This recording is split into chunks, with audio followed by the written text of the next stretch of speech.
All right, guys. So today I worked on pulling all the broken coolant stuff off the front. Transmission cooler, AC dryer, the radiator, a bunch of broken plastic. I've already removed the front bumper cover off. You can see the front bump crash rails bent. I removed both passenger side and driver's side fenders. So you can see this side of the frame rail for the fender support is perfectly fine. It only gets bent right here on the radiator core support. I'm going to drill the welds out here to pull this radiator core support up, the upper radiator core support. It's snapped there, and then it's snapped from here. You can see right here where it ripped out and went way back. And you can see the fender support is pretty straight. It's just that it got kinked in here.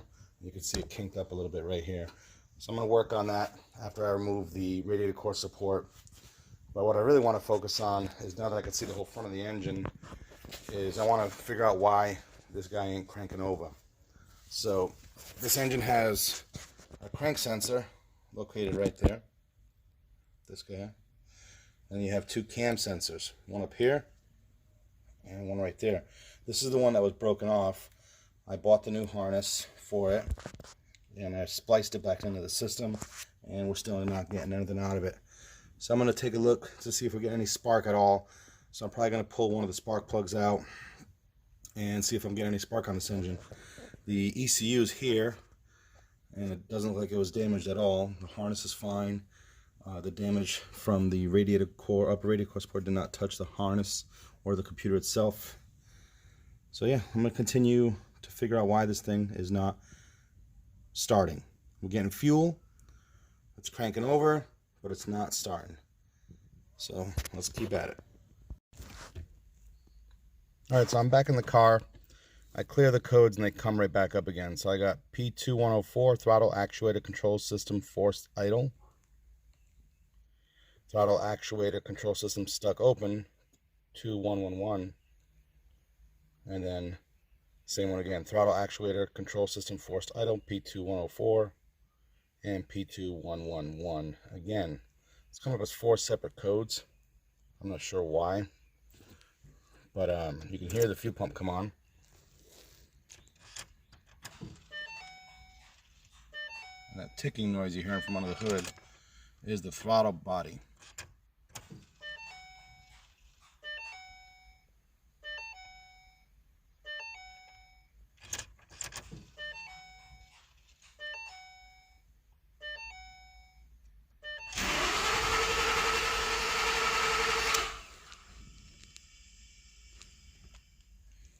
Getting nothing out of it.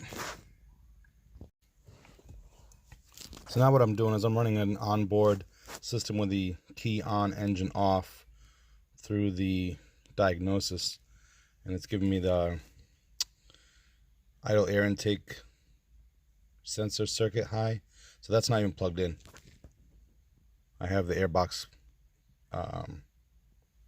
intake air temperature sensor, that's what that is. I have that not even plugged in right now, so that might be what that one's on. I don't know. Then you got the OBD system readiness test not complete. Throttle actuator control system forced idle. Throttle actuator control system stuck open. Same thing as the previous ones.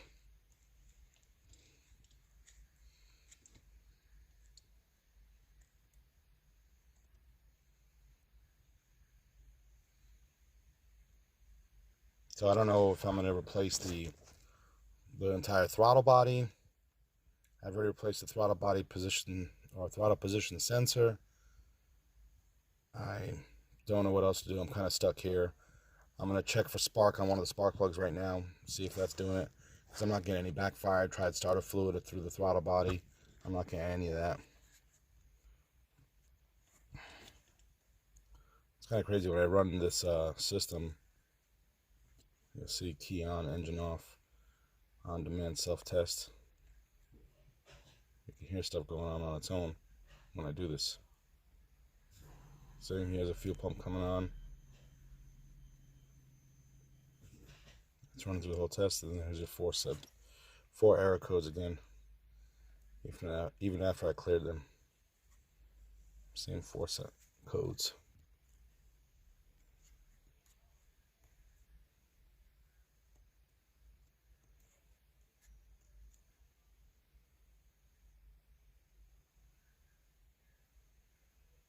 And try reading the current data and see what comes up.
Let me try running those real quick.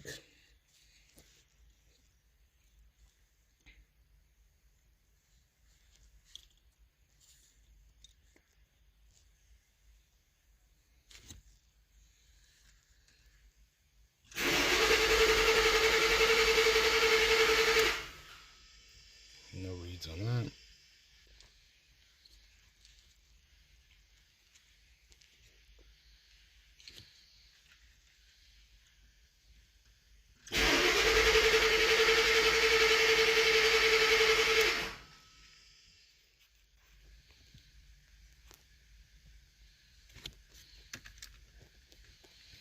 All right, I'm not getting anything.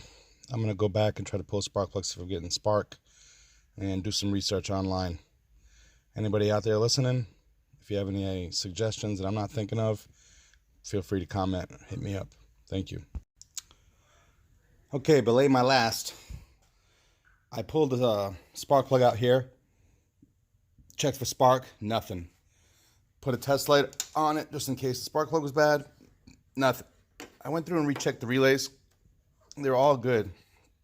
But this number 15 here, this one here, was continuous PCM power. So this one was burnt out, this number 15 right here. So I replaced that, and it almost fired. So I was like, all right, let me try putting some more starter fluid in it. So because I'm getting the throttle body lock, what I did was I sprayed starter fluid in it, and I stuck this little awl in there, little pick to keep it barely open, and then actually the car fired right up. So the car does run now. I can try to get it for video, but I have to shut it off right away because I don't want to run it with no antifreeze in it. And I also spilled out some training coolant. You can see here that came out of the training coolant lines. So I don't want to run it long without it, but now I know the motor runs, which is a good sign. So I also pulled the radiator core support out some more. I don't know if you could tell, but I pulled it out some more so I can make some more room in front of the engine. So I'm glad that the engine runs. It's a good sign. I think the throttle body is bad itself. So I don't know why, but I think that's what it is. I think the throttle body is what's bad, and it's just locking.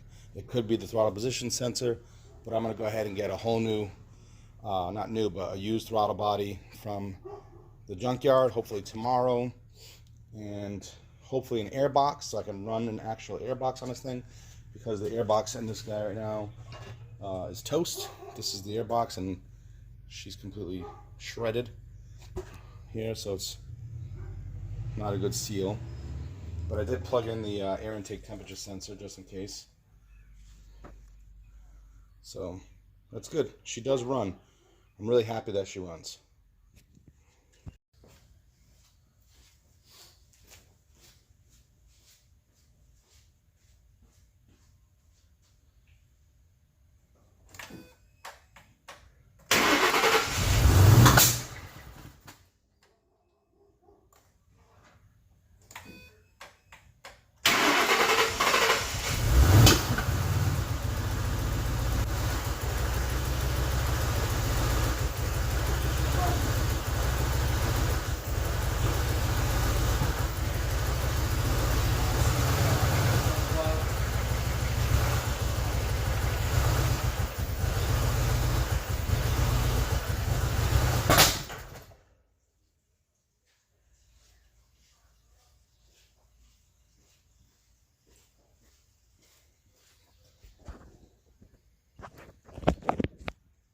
So you can see she does run, and I have the pick in the throttle body to keep it open running, but we're leaking training fluid and some coolant.